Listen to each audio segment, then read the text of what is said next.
Hola, vamos a continuar donde dejamos la última clase.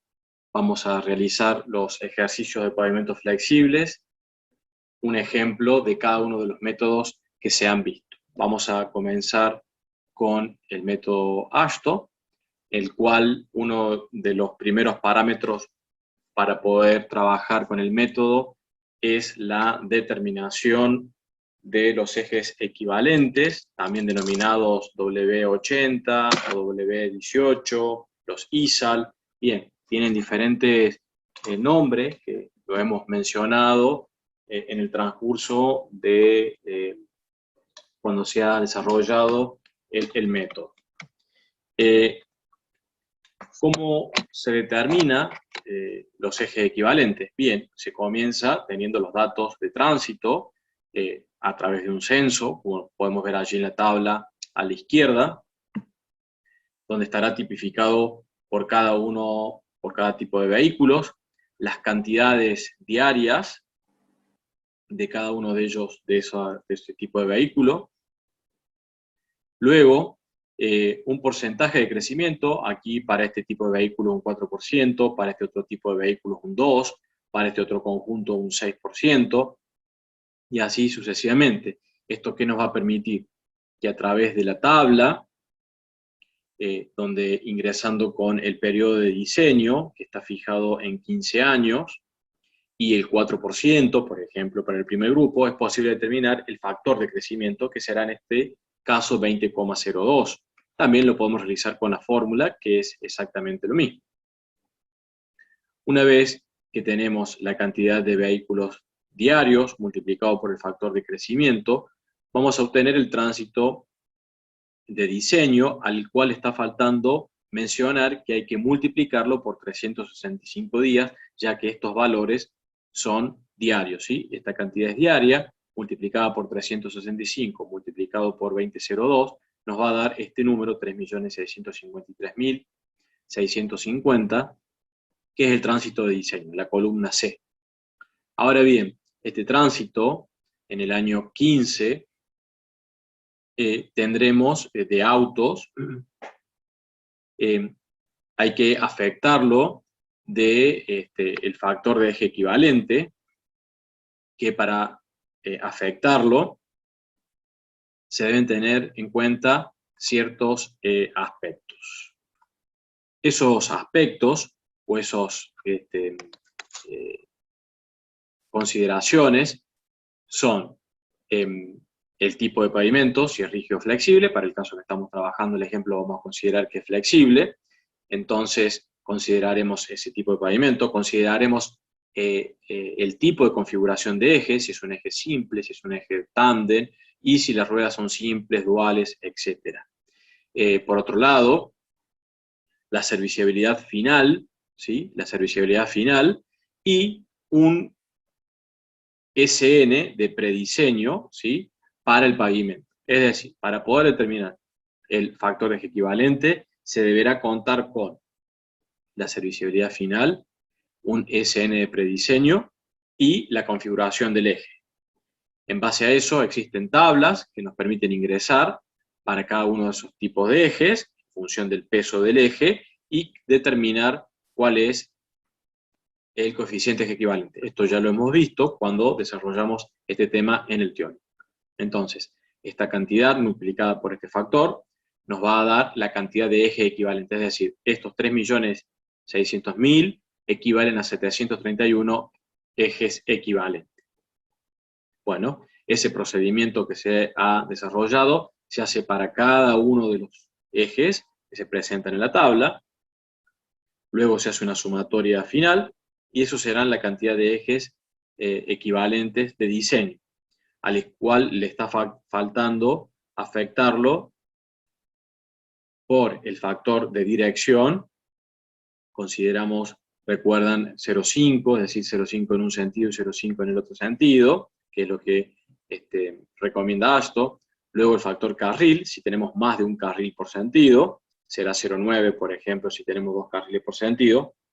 Y luego esta cantidad, 10.700.000, multiplicado por estos dos factores, nos va a dar la cantidad de ejes equivalentes de diseño, que vamos a introducir dentro del nomograma. ¿Sí? Aquí arriba figura SN o D, porque este mismo procedimiento se realiza tanto para pavimento flexible como para pavimento rígido, que aún no lo hemos visto, pero hago la aclaración de por qué figura esa letra allí D, que lo vamos a ver cuando veamos el ejemplo de pavimentos rígidos. Bien, entonces, una vez que determinamos el tránsito, que en el caso anterior son aproximadamente 5 millones de eje equivalente, 4.800.000, vamos, para el caso de pavimento flexible, vamos a trabajar con este valor de 1 por 10 a la 6, ¿sí? Más allá de que en el ejemplo anterior determinamos 5 millones, vamos a tomar un ejemplo de 1 millón de ejes equivalentes, ¿sí? Se ha dado el dato de que la vía es secundaria rural, y esta característica nos permite determinar cuál es la confiabilidad R, que si ustedes van a la tabla, verán el rango que proporciona la tabla, y de ese rango, bueno, podemos trabajar con el promedio, podríamos trabajar con los extremos de ese rango, o con algún otro número que esté dentro del rango. También se ha mencionado que se realiza una construcción sin errores en la predicción del tránsito. Esto nos permite determinar cuál es la desviación estándar global, y para el tipo de pavimento flexible, en este caso 0,44. Se ha dado, como es un pavimento nuevo, la serviciabilidad inicial para pavimento flexible. Recuerden que AXTO recomienda 4,2. Y la serviciabilidad final, se menciona que es una vía secundaria no calle, con lo cual la serviciabilidad final, de acuerdo a la tabla, puede ser determinado como 2,5. También se da como dato el CBR de la base, que es 80, el CBR de la subbase, que es 40, y el CBR de la subrasante, que es 9, y con ese CBR es posible determinar, con la ecuación vista en método ASTO de 1500 CBR para cuando es menor a 10%, que el módulo resiliente es de 13.500 PSI. También se menciona como dato que el tiempo en el suelo libera el 50% del agua en un mes, y que el porcentaje del tiempo en el año expuesto a la humedad cercana a la saturación es del 2%. Esto nos va a permitir determinar en la tabla del coeficiente de drenaje M, con esos valores, cuál es el coeficiente M que vamos a utilizar para la verificación de los espesores propuestos más adelante.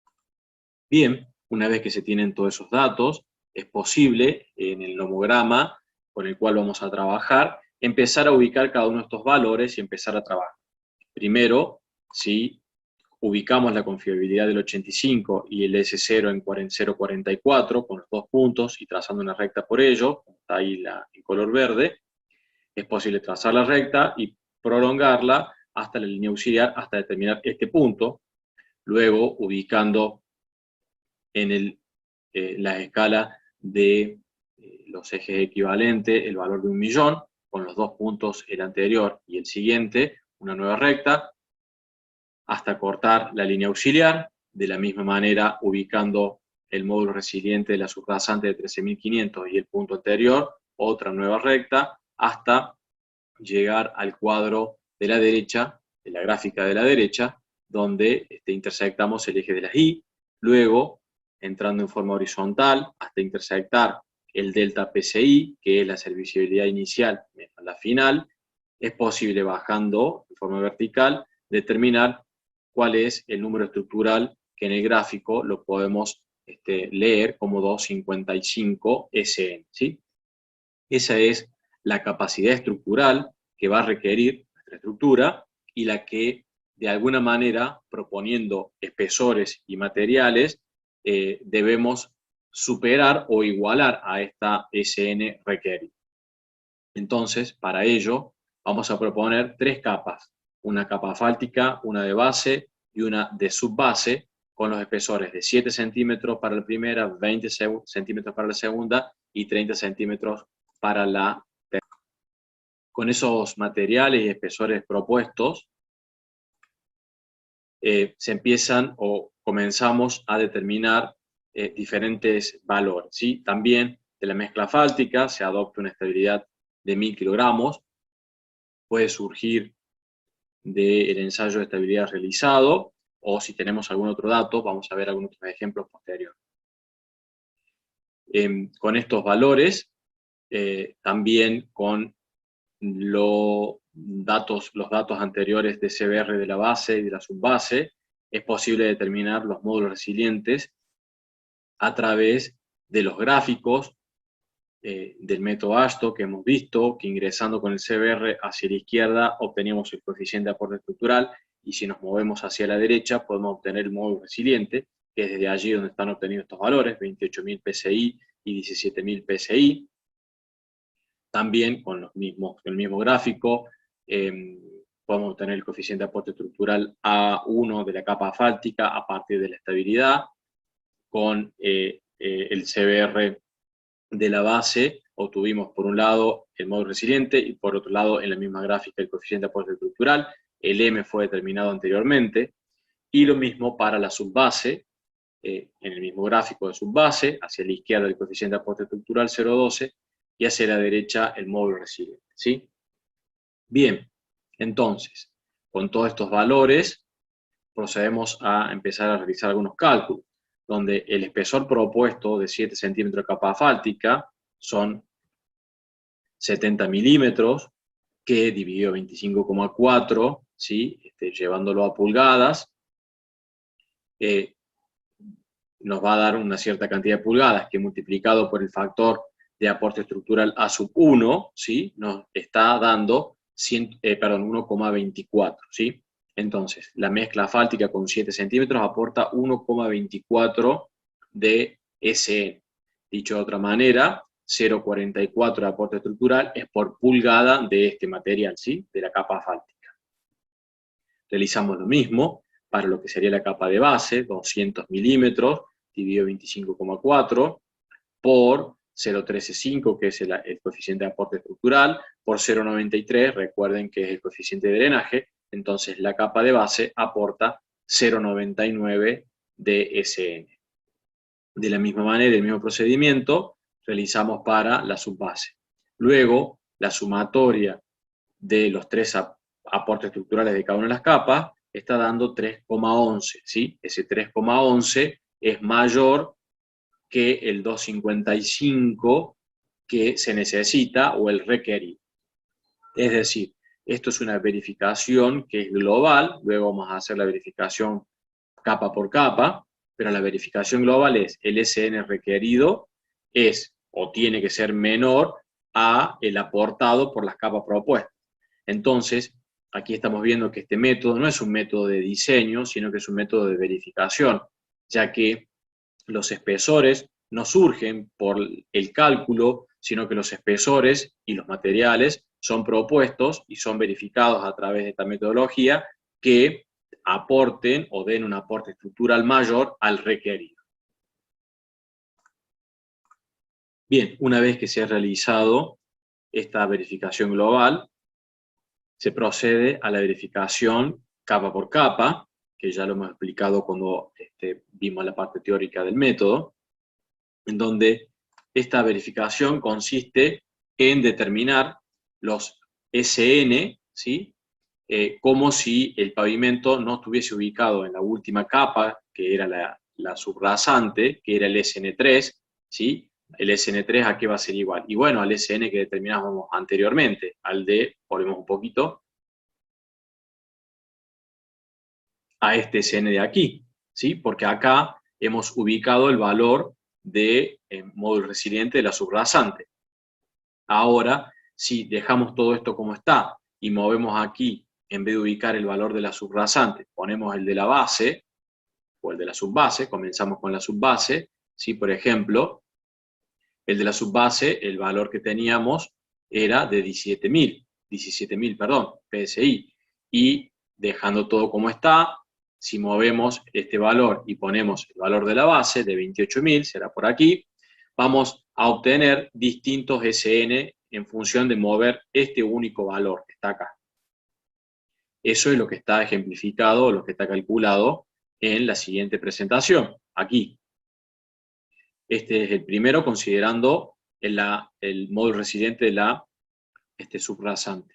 Aquí es considerando el módulo resiliente de la base, y aquí es considerando, perdón, de la subbase, y aquí es considerando el módulo resiliente de la base.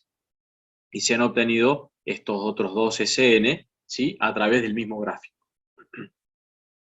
Luego, con el SN1, ¿sí?, el SN1 dividido el aporte estructural de la capa asfáltica, nos va a entregar un espesor que va a estar en pulgadas, 4,28, llevándolo a centímetros es 10,84, ¿sí? Obviamente que este espesor constructivo no se realiza así, sino que va a ser de 11 centímetros. 11 centímetros, 110 milímetros, llevado a pulgadas y multiplicado por el coeficiente de aporte estructural, básicamente es el mismo número SN del cual partimos, ¿sí? Hay una pequeña diferencia de espesor, pero es tan pequeña que no es perceptible en el número estructural. Pero podría haber alguna diferencia un poco mayor, con lo cual este número podría cambiar.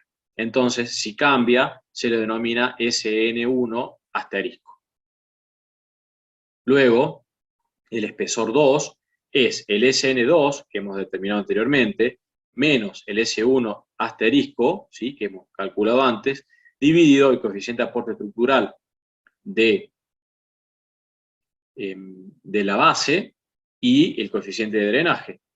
Realizando todo este cálculo, vemos que nos está dando 3,12, que son 79,14 milímetros, ¿sí?, 8 centímetros. Se adopta 80 milímetros, se vuelve a calcular el SN2 asterisco, como hicimos en el caso anterior, y se realiza el mismo procedimiento hacia abajo. Bien, con esta metodología lo que se está haciendo es verificar que estos espesores que están aquí, ¿sí?, sean al menos, ¿sí?, iguales a esto o inferiores. Si son mayores estos espesores que determinamos aquí, perdón, este espesor de aquí, este espesor de aquí y este espesor de aquí, si estos son mayores a los propuestos anteriormente, bueno, entonces hay que adoptar los otros valores porque no estarían verificando esta situación. Al ser menores estos dos, vamos a quedar con estos dos espesores, ¿sí?, el de base y subbase. En el caso de la capa asfáltica, aquí está necesitando 11 centímetros para esta verificación y el propuesto es 7, con lo cual vamos a adoptar 11, porque en esta verificación requiere 11, ¿sí? Espero se haya entendido, es decir, de ambas verificaciones se adopta el mayor. Si adoptásemos estos menores valores acá y los introdujéramos en esta verificación global, no verificaría o podría no verificar la verificación global, valga la redundancia, ¿sí? Espero se haya comprendido. Es decir, luego de realizar esta verificación, la estructura va a quedar con 11 de mezcla asfáltica, 20 y 20. Estos dos valores, 79 y 47, son menores, con los cuales se dejan los 20 y 20 del ejemplo anterior.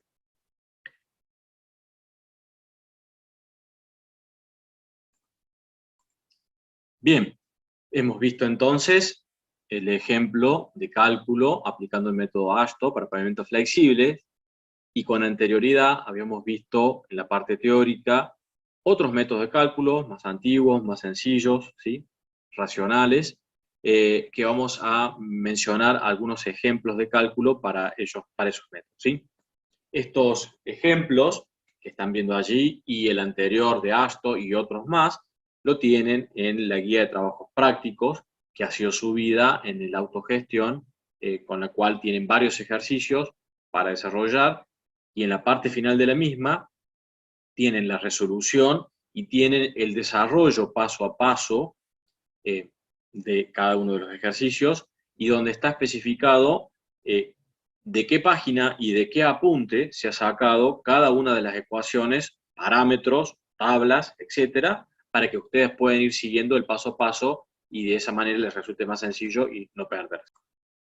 Bien, puntualmente uno de los ejercicios que tienen en la guía, lo vamos a leer, menciona, dice, se pretende determinar el espesor de una calzada sencilla de una sola capa y verificar su deformación total y específica unitaria. La misma capa está constituida con los mismos materiales que el suelo. La carga se supone única e inmóvil, provista de un eje simple con rueda simple, cuyo neumático demarca una huella.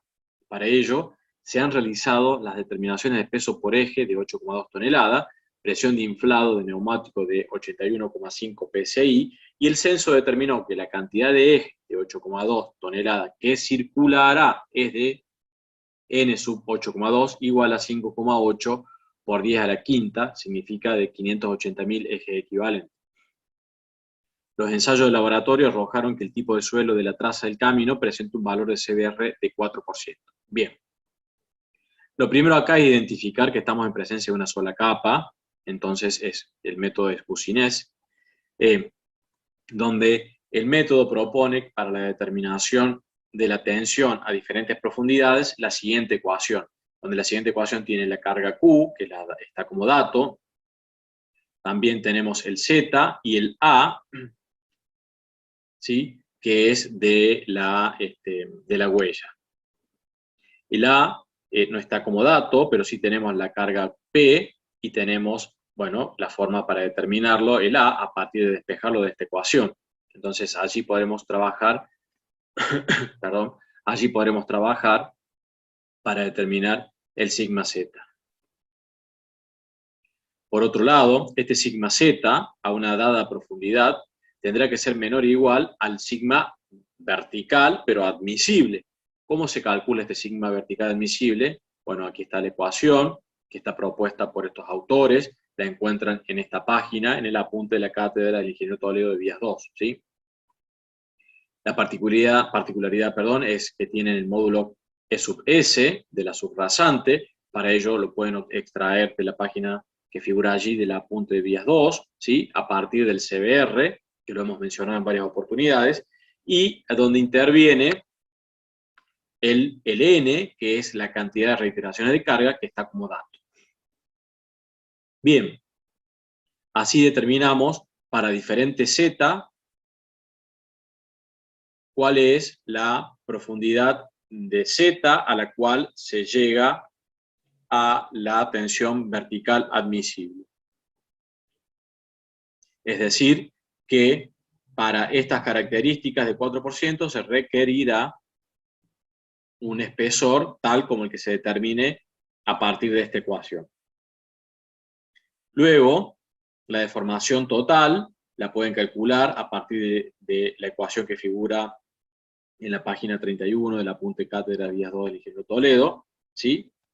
Con esa ecuación la pueden comparar con la deformación en milímetros total, ¿sí?, según lo que determinan en el gráfico, o también con la ecuación. Por eso aquí que figura que esta deformación tiene que ser mayor o menor que el W. Si es mayor, entonces no verificará, y si es menor, si es mayor verificará, y si es menor no verificará. En cuanto a la deformación específica unitaria, tienen aquí, de acuerdo a este gráfico, cómo lo pueden sacar desde la página que figura allí 90, del apunte de la cátedra del ingeniero Toledo, ¿sí?, pueden determinar la deformación específica unitaria admisible, ¿sí? Bueno, si ustedes determinan la deformación específica unitaria admisible, esa es la admisible para la estructura. ¿Con qué tienen que compararla? Y bueno, con la deformación específica unitaria que sufrió ese espesor de material. Entonces, lo van a determinar que la deformación total, ¿sí?, dividido el espesor que obtengan de aquí, eso va a dar una deformación específica unitaria, ¿sí? Esa deformación específica unitaria podrá ser mayor o menor que la admisible. Si es si es mayor que la admisible, no verificará, y la situación inversa va a verificar, ¿sí?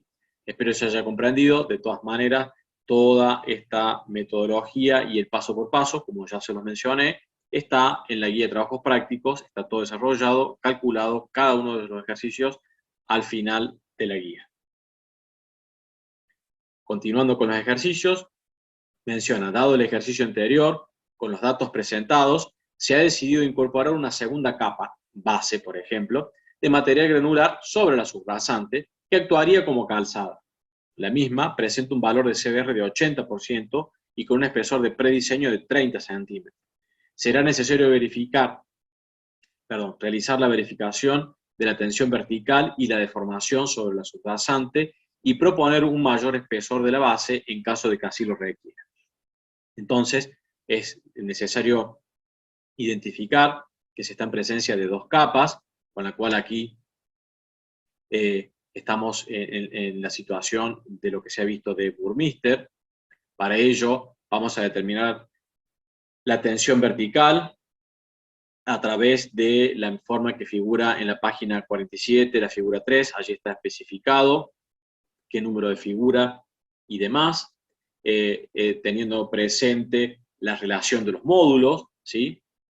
La relación de los módulos y el Z sobre A, recuerden que era la gráfica de Burmeister, y a partir de ello tenemos la sigma Z a una determinada profundidad, que la debemos comparar nuevamente con la admisible que ya la hemos calculado en el ejemplo anterior.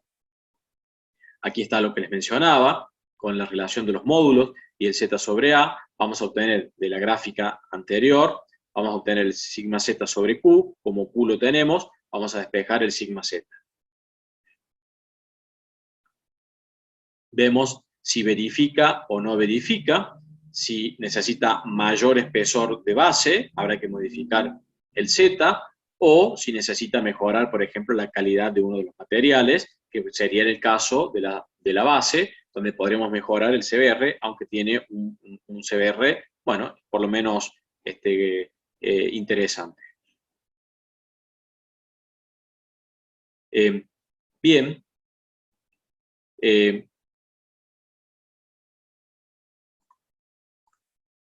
Este E1 y E2 y la modificación del espesor es lo que les mencionaba recién en el caso de que no verifique.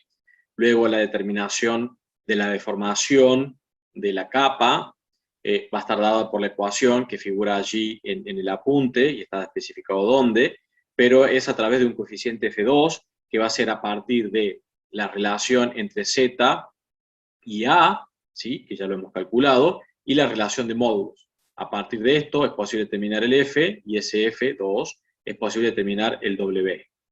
Este W tendrá que ser mayor o menor que la deformación admisible que hemos calculado en el caso anterior, y de esa manera verificar si cumple o no cumple, con lo cual podrá darnos una idea si verifica o no la estructura y si habrá que modificar los espesores o la calidad de los materiales.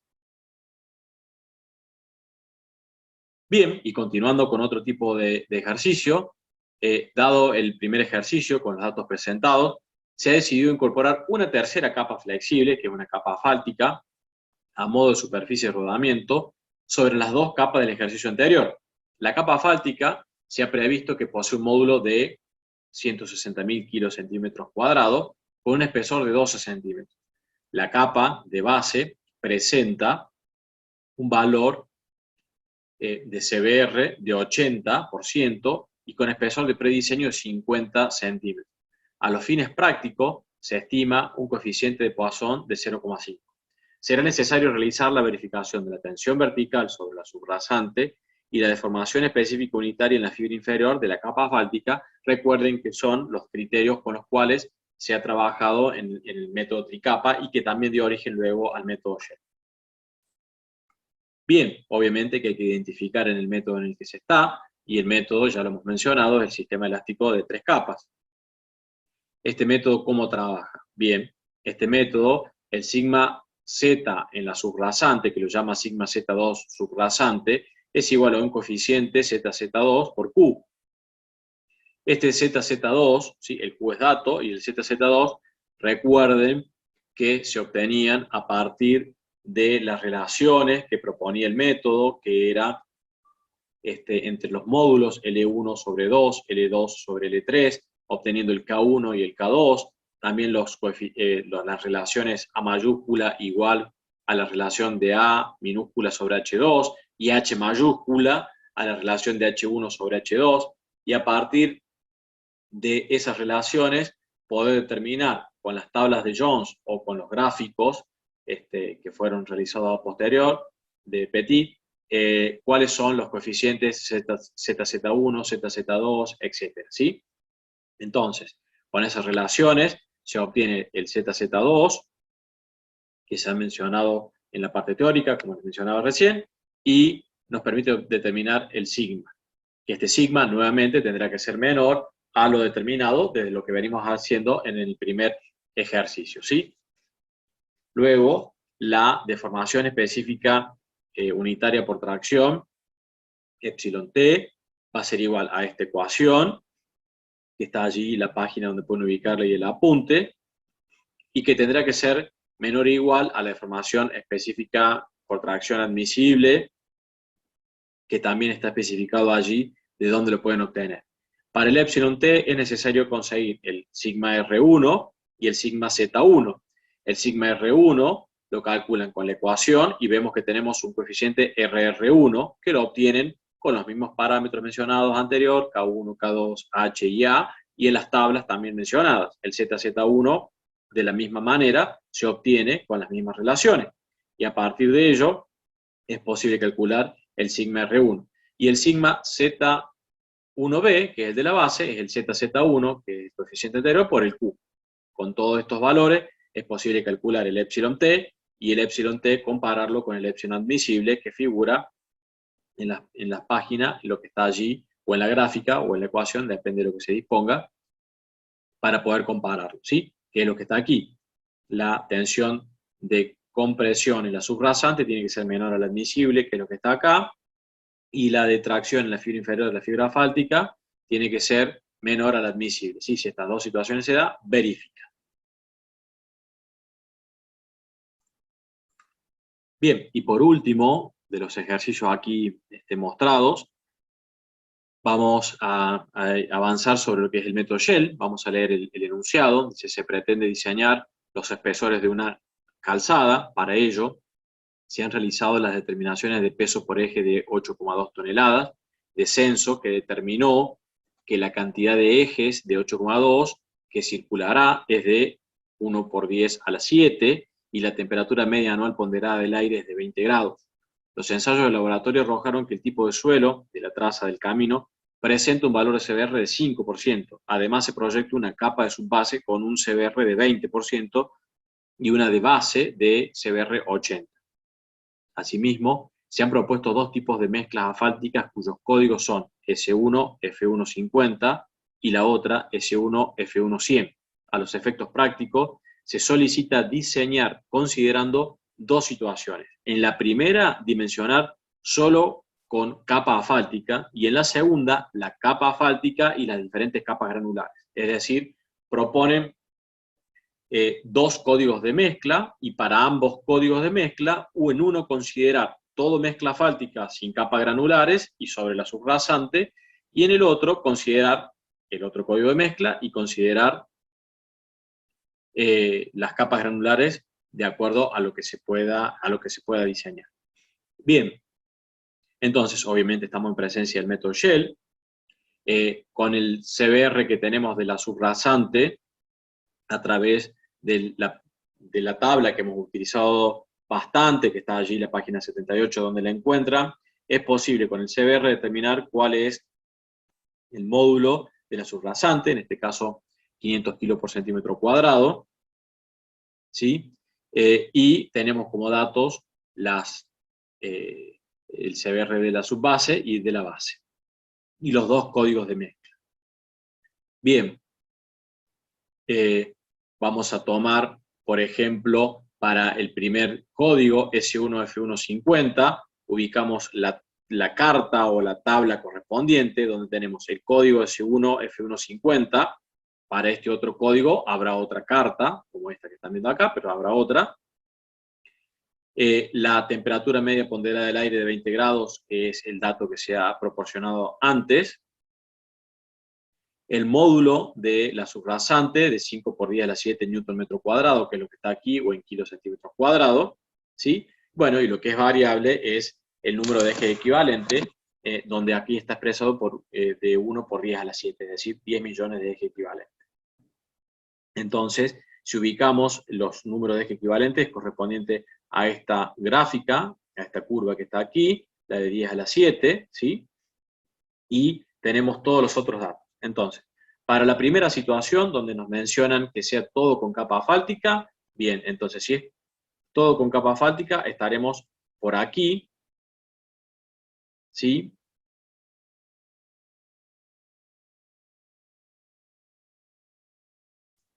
Que ese valor de allí está haciendo aproximadamente 260 milímetros, que para el cuadro resumen que tenemos acá es la primera situación, primer código, situación A, 260 milímetros de capa asfáltica y 0 milímetros de capas granulares. Y para la segunda situación, donde consideramos capas asfálticas y capas granulares, para 10 a la 7, ¿sí? Podríamos ubicarnos en este valor que está aquí, ¿sí? En la unión de ambos criterios de falla del método, o podríamos desplazarnos en las inmediaciones de este punto, o, como también se ha mencionado en el teórico, adoptar algún otro criterio, por ejemplo, podría ser ubicarse aquí, o para no construir una capa con un CBR de 80, por ejemplo, porque no se dispone de los materiales para poder producir esa capa, bueno, etcétera. Nos podemos mover por esta gráfica como se desee. Suponiendo que vamos a ubicarnos en este punto para construir 150 milímetros de capa asfáltica, que es esta situación, ¿sí? Nos están quedando aproximadamente unos 400 milímetros de capas granulares, ¿sí? Que es lo que está allí. Esos 400 milímetros de capas granulares pueden ser divididos, sí, en 150 milímetros de subbase con un CBR 20, ¿sí? ¿Por qué es eso?